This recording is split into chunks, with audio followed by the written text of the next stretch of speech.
Welcome back to News here on the Rise News. Now to some sports news. Now the fourth season of the Basketball Africa League is slowly coming to an end. And this season, Rivers Hoopers' historic win against Rwanda's Army Patriotic Rwanda Sin marked the first ever double overtime victory in the league's history. Now the Rivers Hoopers become the first Sahara Conference team to secure a spot in the BAL4 playoffs. Is an achievement for Nigerian basketball and the broader Africa Sports Cup. Now, we have with us here in the studio a very special guest, the Vice President of Nigeria National Basketball Association country head, the NBA Nigeria's Gbemisola Abudu. I want to say thank you for joining us today. And we're going to start it off with Rivers Hoopers. I'm almost trying to mix it up with Rivers United. But Rivers Hoopers are quite a phenomenal team. I must tell you, when I started covering basketball, probably 15 years ago, local basketball, Rivers Hoopers were playing at this national stadium. And it made an impression on me. And I've been looking out for that particular team to see that they've grown in leaps and bounds between then and now. And getting into this very, very massive and also exclusive playoff, which is huge for Nigeria. Absolutely. Talk to me about this and the impact it will have across the plane and the ripple effect across Nigerian basketball. Thank you very much for having me here today, and it's very, very exciting times. I mean, it was great to get the opportunity to watch us play live and just see how energetic and great the team has become. I mean, I think for us in Nigeria, as you know, the NBA, we opened our office here in 2022, and really the focus has been how do we increase the footprint of the game in basketball? How do we elevate the game for the youth and on the professional level as well? And we've had amazing partners who have been working with us on this. And that's why it's fantastic that to see last year, Nigeria didn't play so well in the playoffs. I mean, not in the playoffs, we didn't even play so well just in the conference, in the Sahara Conference. I don't even believe we won any game last year. And to see us just play just well and just dominate in the Sahara Conference was truly amazing. I mean, when you talk about the playing the first double overtime, against Rwanda, that was just, the whole arena was electrified. It was truly remarkable, Let me, because I've been following this particular BAL for a while. And how significant was it to have President Paul Kagame and also President Faye come together to watch a basketball game, an African basketball game? I think it speaks to the power of sports. It really does. Like, I mean, you know, Nelson Mandela says it best when he talks about the power of sports, how sports unites us, I mean, in a way that nothing else does, right? It speaks to the youth in a language that nothing else does. And that's what they understand, that power of what sports is, and that's why both of them being there, it really also, I mean, it's great for people to see that, you know what, this is an incredible league, this is an incredible game, and I mean, I hope in the very near future, we would see our president, and I'm very serious, I would love to see our president at one of our basketball games, because that's what basketball is, that's what sports does, and it's a tool that is being utilized across the globe, and especially in Africa. I mean, you mentioned two remarkable presidents who were using the power of sports to bring the youth together and to empower the youth. And I know we're doing the same in Nigeria, which is why I said that I would love to see our president do exactly the same very soon. All right, congratulations to Rivers Hoopers once again. We'll be following their progress as Nigerians and basketball enthusiasts. But let's talk about the Basketball African League and the impact, because we're in season 4 right now. And that means that you've been open to talent across the plane. You've seen competition. Talk to me, how has it changed the basketballing landscape on the continent? It has elevated the basketball landscape on the continent, and that was the whole idea. The whole idea is, how do we give African players the opportunity to play on the continent and remain on the continent? Prior to BAL, I mean, as you know, BAL is the 5th league the NBA owns. And when I say 5th league, like, it's the first league outside North America that the NBA as established. And typically it's like if you have an African player, if you're not playing in the NBA, typically that means you have to travel. For Nigeria, you have to go to, whether you go to Europe, you go to the Middle East, you have to go somewhere else to play. You can't play at home and be paid to play at home. So BAL has changed that. But what it's also done is, beyond just giving the players an opportunity to play at home, it's really helped us develop that basketball ecosystem. Wow. Because now when you think about, a lot of countries are developing world-class arenas because they want the BAL to come there, to play there, right? There's a ripple effect that it's having in different elements of the basketball ecosystem, and that's great for not just for basketball, but great for sports as a whole.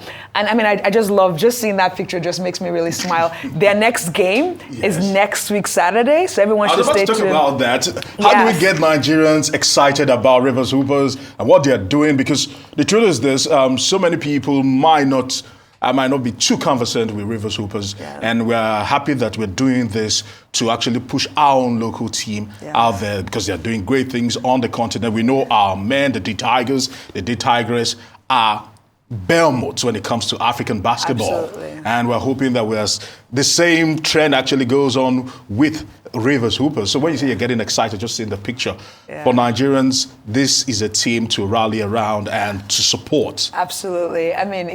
There are so many ways in which you can sort of stay plugged in on the action of what's going on right now. You can follow BAL on social media platforms, Instagram, Twitter, everywhere. Same thing with NBA Nigeria.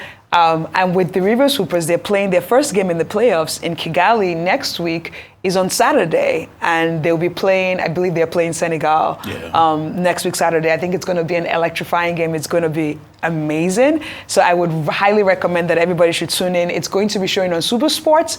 So everyone should tune in and make sure that they watch the game. Now, before we turn our attention to money, so let me just ask this. I love that money. Let me just show this idea. Do you get inundated with proposals to sponsor local basketball clubs? Because the NBA is big, the NBA is rich, and the NBA does a lot. Certainly, does it trickle down to clubs, local clubs in Nigeria? So I think it's worth stating that, our presence being here on the continent in Nigeria is to increase our fan base, right? To grow the game of basketball and to grow the NBA brand. And part of what we've been doing is we've been partnering with different corporations. And I always say this, that we would love to work with more local corporations in Nigeria. There are different ways. And when you talk about sponsoring clubs, what we do is we have junior NBA programs that we work with different partners to do, where you're instilling basketball, you're playing basketball in schools, right? Where you're able to utilize the basketball platform to instill life skills in kids. So there are many interesting things that we're doing. We have many events. So there are different ways in which we can engage. And honestly, when you're talking about the local sports, local teams itself, that's where BAL comes in. And where BAL comes in regards to that is we're focused on how do we elevate the local leagues. Because even for you to understand the structure of how the BAL works, as you know, every team that is playing right now in the BAL are teams that are representing their country. So that means those are the teams where the best in their country that are now. So for Nigeria, for example, we had a tournament. The best team in the tournament was Rivers Hoopers. That's why they're the ones representing Nigeria, and that applies. So what is that doing? That's encouraging all the different clubs in Nigeria. We're encouraging them and working with the different stakeholders within the basketball ecosystem here to ensure that they all get the opportunity to showcase their talent as well. All right, so I want to say kudos, because this might sound a little bit odd, but because the basketball community in Nigeria is in a bit of a mess. So I'm happy that the NBA are trying to bring a little bit of structure and focus it. Well, since we're talking about money here, let's talk about the fact that there is something exciting for sports creatives, especially people that do sports and tech. There are two polar opposites, some people will say, but the NBA have decided to do something very remarkable, try to bridge that particular gap. Talk to us about the Accelerators Program. Yeah, so, the reality is sports technology really is accelerating every industry globally right now. If you look at... Sports is slow in terms of adoption. It's transforming sports. In terms of even from a fan engagement standpoint, in terms of how fans experience live games, technology, AI is playing a significant role in doing that. What the NBA is known for is we really leverage our convening power to bring different pillars of culture together. Okay. And one of the things that we've noticed, as we know as Africans, the creative industry is the next frontier. Yes, you know, you look at, there's nowhere you go in the world right now where you don't hear Afrobeats being played. You know, you see our fashion being showcased in different magazines all around the world. But the problem with the creative industry and the sports industry in Africa as a whole is there are many challenges as well that are impacting the growth of the industry. And the question is, how do you solve that? We need local companies, local tech companies who are going to come up with sustainable solutions to address those issues. Let's take ticketing, for example. You find that on the continent, you don't have a unified ticketing platform that can be utilized across the whole continent. What if, and that was the whole concept for us, like, what if the NBA throws its power behind that and encourages and works with the tech ecosystem and works with the tech ecosystem to ensure that we're able to, to spotlight tech companies in the ecosystem. When we were talking earlier, we talked about that typically when it's fintech, in terms of access to capital, in terms of access to resources, it's a lot easier. Whereas if it's a company or a tech company with a solution in the sports industry or in the creative industry, they might not get as much opportunity. And that's why the NBA said, we want to create a platform that enables tech companies that are focused on solutions in sports and the creative industry to get access to capital and to resources that enables them to scale and to be successful. Now, I'm going to repeat this question. Yes. Because you said we spoke earlier on. Yeah. And I asked a very direct question. You did. Does it have to just be sports specific in terms of basketball? No. Or if you have a sporting solution, basically? So a sporting solution, that's why we're very specific, and I would encourage people to go to the website. It's trickle-accelerator.mba.com. Okay. So trickle-accelerator.mba.com. And you will see that when you go on there, it's the category that we're looking for. There are 4 categories. And these are all categories that applies to all sports and the creative industry as a whole, not basketball specific. The first being, how do you improve live experience and ticketing experience? That's number 1. Number 2 is digital platform. This cuts across all the different sports that exist. Yes, AI it's literally transforming the world right now. Yes, so it is. how can you create AI solutions for the sports industry and for the creative industry? And the 4th is youth development. And this one is very important and very near and dear to my heart. Because I always say, we talk about how you look at a country like Nigeria, 60% of our population is classified as youth. Yes, how do we ensure that our youth are being equipped with the right skills that would enable them to be productive members of society? That they are being equipped with the skills that are required for the future of work.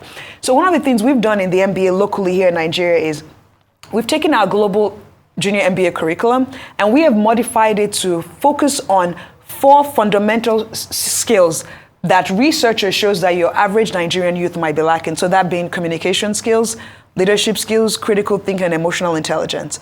Now, they can learn while playing basketball and having fun. What are they doing? They are also acquiring those skills. Now, the 4th category being youth development. Now, imagine if you take those skills, and it's not just for kids who are playing basketball directly. How can you increase that exponentially across the continent? So I find that so you can see that for those 4 different categories, it's the youth are more plugged into the creative industry, whether it's music, whether it's art, whether it's fashion. There are different solutions that can be presented to equip them with skills that enables them to be successful in those spaces.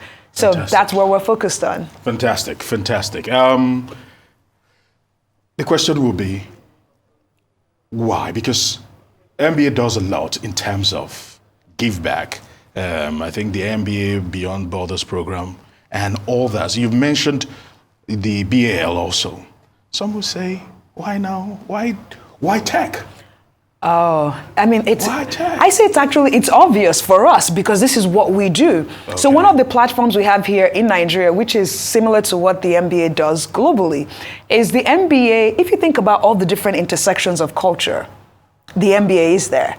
So here in Nigeria, we created a platform called MBA Meets Culture. And the 5 pillars of culture that we focus on is fashion, art, film, music, and the 5th one being tech. Tech enables all of that.